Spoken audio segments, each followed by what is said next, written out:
Ya sebaiknya hak sederhana itulah. Hak sederhana. Tak salah tuduh-tuduh. Tapi anda tidak nak kata kadang-kadang hak tu pun ada juga pendapat yang mengatakan begitu. Kalau berasa nak lagu tu ikutlah hak tu. Tapi pada anda lebih baik hak sederhana tadi. Senang, banyak kal. Nak berniaga, nak mengaji, nak pergi mari, nak berapa susah. Pakai tuduh ni. Kalau nak naik motor, lagu mana? Tidak kau selok duduk kebah-kebah depan muka. Susah tu. Susah. Ganggu tu. Boleh membahayakan diri sendiri. Banyak lagi benda-benda keadaan lain lagi. Banyak. Kalaulah dalam masyarakat tu dia suruh dedah, taksir, kena buka kepala. Itu lain cerita. Kita boleh pertahankan hak tu, hak kita.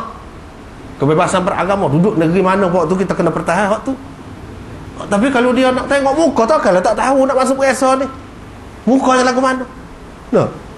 Takkan dia tak pernah masuk. Kita tak boleh kata juga ke dia tu. Orang tahu takut orang lain masuk.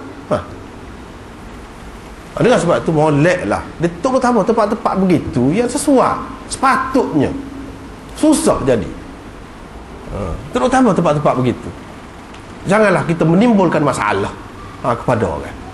Tetapi kalau hak kita, tak boleh kena pakai skop. Tak boleh hak tu. Kau mana-mana pun tak boleh. Biar ada pendirian. Sekatu je. Kalau hak boleh pun sekatu. Muka, tapak tangan atau kaki. Itu masih khilaf lagi. Sekatu. Kalau dia kata, kalau tak boleh tengok, elok dia hantar orang perempuan yang dia percayai pergi tengok. Dah cerita kepada dia. Tapi susah juga kalau kita suruh orang perempuan pergi pun tak serupa dengan kita tengok. Tak boleh ni. Tak kena belakang, jadi susah lah. Menyukarkan muamalah. Menyukarkan muamalah. Sebab tu baik tak sah lah lagu tu. Susah. Kita tidak, kadang-kadang kita tidak mengalami lagi tu. Orang ni susah juga kadang-kadang kita kecek kan. Ketika dia tengah bersemangat begitu, kita kecek gitu. Dia kata macam-macam. Boleh jadi orang. Biarlah. Nak raya, kita nak cerita. Hak sederhana tu paling molek. Sama-sama. Orang hak duduk tak setubik dalam rumah. Dia kata, kalau kita kata tubik rumah boleh gitu gini, dia kata tidak warak lah, tidak alih sungguh lah, macam-macam dia kata. Tetapi dia kena fikir, ayah dia ada lagi tak apa, abang dia ada lagi tak apa. Kalau bukan semua orang bernasib baik lagu tu. Hak tak ada lagu mana. Dia terpaksa kena pergi keluar, kena pergi mari, berurusan dengan orang tu, orang ni. Dia kena fikir hak tu. Ketika tu lagu mana. Tidak kau susah. Tidak kau susah.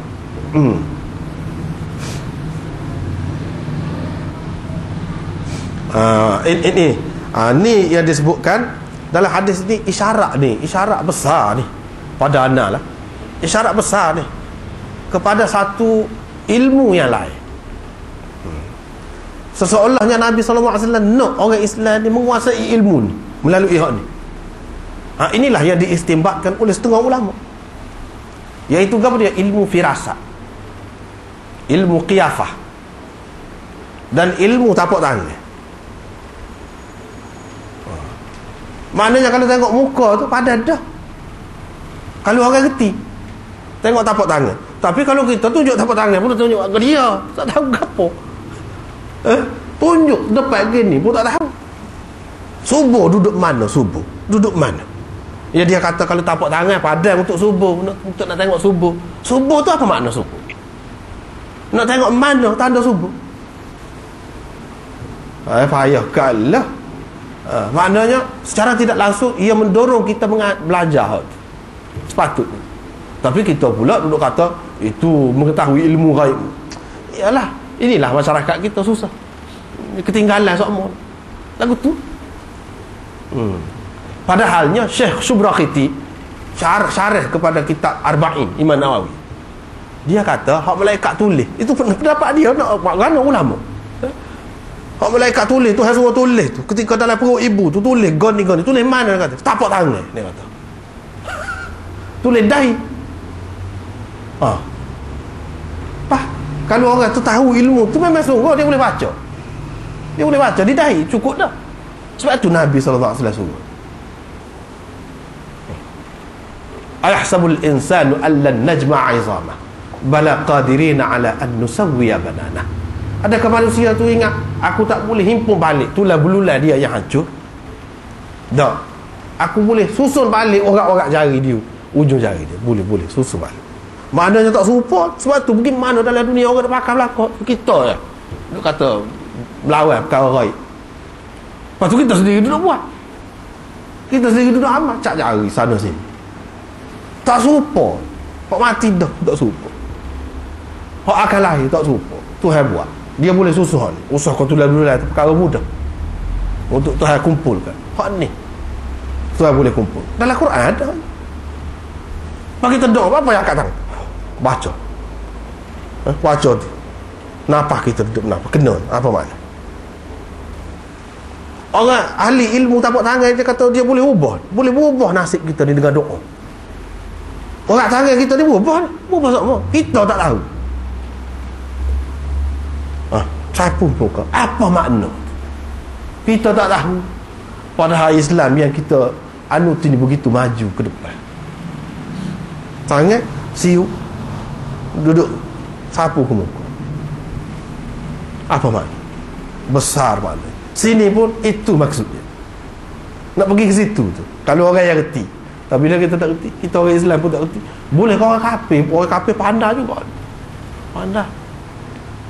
Pandai ilmu. Pasal apa? Pasal kita salah tafsir. Salah tafsir. Benda-benda macam ni kita kata wa indahu mafatihul ghaib la ya'lamuha illa hu. Ni termasuk dalam anak kunci ghaib. Benda ghaib. Tak boleh nak tahu apa hak esok. Tak boleh nak tahu nasib orang tu orang ni. Kalau tahu, mana dia ngapah anak kunci tu daripada Tuhan. Tuhan saja yang tahu. Silap tafsir tu. Situ ya, rekah tu. Kalau nak bincang panjang-panjang, silap tafsir tu. Apa maksud dia? Kalau lah faham waktu tu, tidak timbul masalah. Tidak timbul masalah. Banyak kemudahan yang kita dapat daripada ilmu-ilmu tadi. Tapi bila kita ketinggalan lah kita. Ketinggalan. Dan itu tidak termasuk dalam tenung yang dilarang oleh Allah SWT. Dilarang oleh Nabi SAW. Tak termasuk. Bukan tenung tu. Hal ni termasuk dalam sains, ilmu. Siapa dapat, dia tahu.